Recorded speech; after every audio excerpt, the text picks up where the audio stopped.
বিজ্ঞানীদের মতে এই পৃথিবীতে 87 লাখেরও বেশি প্রজাতির জীব রয়েছে, যার মধ্যে 86% প্রজাতি সম্পর্কে আমরা এখনও পর্যন্ত জানতেই পারিনি। তবে এই লাখ লাখ প্রজাতি কি কম ছিল? যে কনফিউশন বাড়ানোর জন্য প্রকৃতি এমন কিছু প্রাণী তৈরি করেছে তাদের দেখতে হুবহু একই রকম হয়ে থাকে। এই প্রাণীগুলির একে অপরের সাথে এতটা মিল রয়েছে যে এদের আলাদা করাটা খুবই কঠিন। এমনকি বড় বড় বিজ্ঞানীরাও এদের মধ্যে পার্থক্য খুঁজে বের করতে অক্ষম হয়েছে। আজকের ভিডিওটিতে আমি আপনাদের এমন কিছু প্রাণী দেখাবো যাদের দেখতে হুবহু একই রকম হয়ে থাকে, কিন্তু এই ভিডিওটি দেখার পর এই প্রাণীদের সম্পর্কে আপনার সমস্ত দ্বিধা দূর হয়ে যাবে, তাই ভিডিওটি অবশ্যই শেষ পর্যন্ত দেখুন। Number 1, tortoise and frog. আমরা সকলেই এই দুটি প্রাণীকে ব্যাঙ বলে জেনে থাকি, কিন্তু বিজ্ঞান অনুসারে তারা দুটি ভিন্ন প্রজাতির। আপনি যদি লক্ষ্য করেন তাহলে দেখতে পাবেন যে ফ্রগের শরীর একেবারে মসৃণ, এমনটা মনে হয় যেন তারা কোথাও থেকে তেল মালিশ করে এসেছে। তবে থর্সগুলির পিঠ এবড়ো তেবড়ো হয়ে থাকে এবং তাদের স্কিনে ছোট ছোট বাম্পস দেখতে পাওয়া যায়। ফ্রগের আকার একটি থর্সের চেয়ে একটু ছোট, এদের পা লম্বা হয়ে থাকে। অন্যদিকে থর্সগুলি মোটা এবং তাদের পাগুলো ছোট ছোট হয়ে থাকে।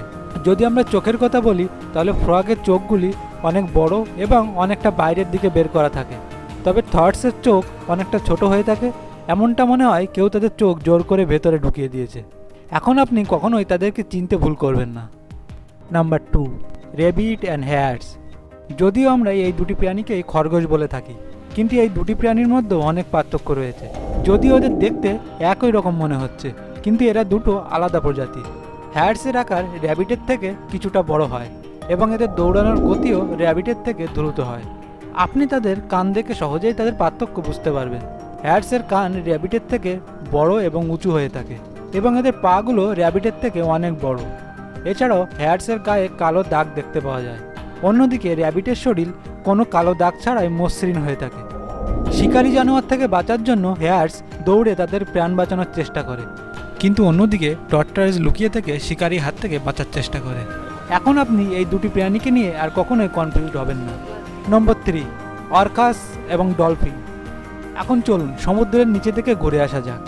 আপনি এখানে যে মাছ দুটো দেখতে পাচ্ছেন এদের দেখতে একই রকম হয়ে থাকে, কিন্তু এদের মধ্যেও অনেক পার্থক্য রয়েছে। সাধারণত এই মাছ দুটিকেই আমরা ডলফিন বলে থাকি, কিন্তু এদের মধ্যে একটি ডলফিন আর অন্যটি হচ্ছে অর্কাস।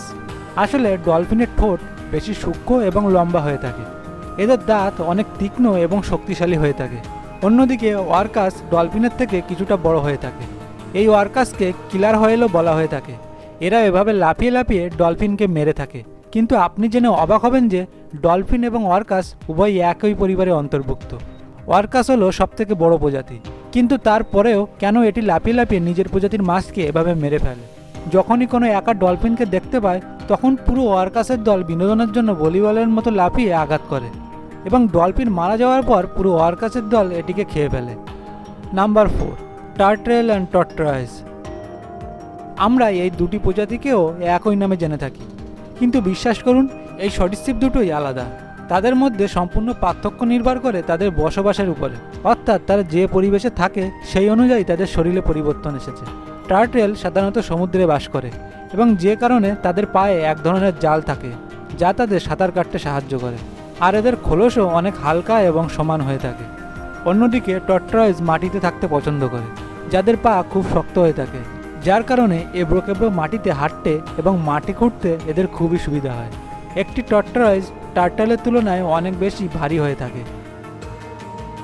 নাম্বার 5, জাগুয়ার এবং চিতাবাঘ।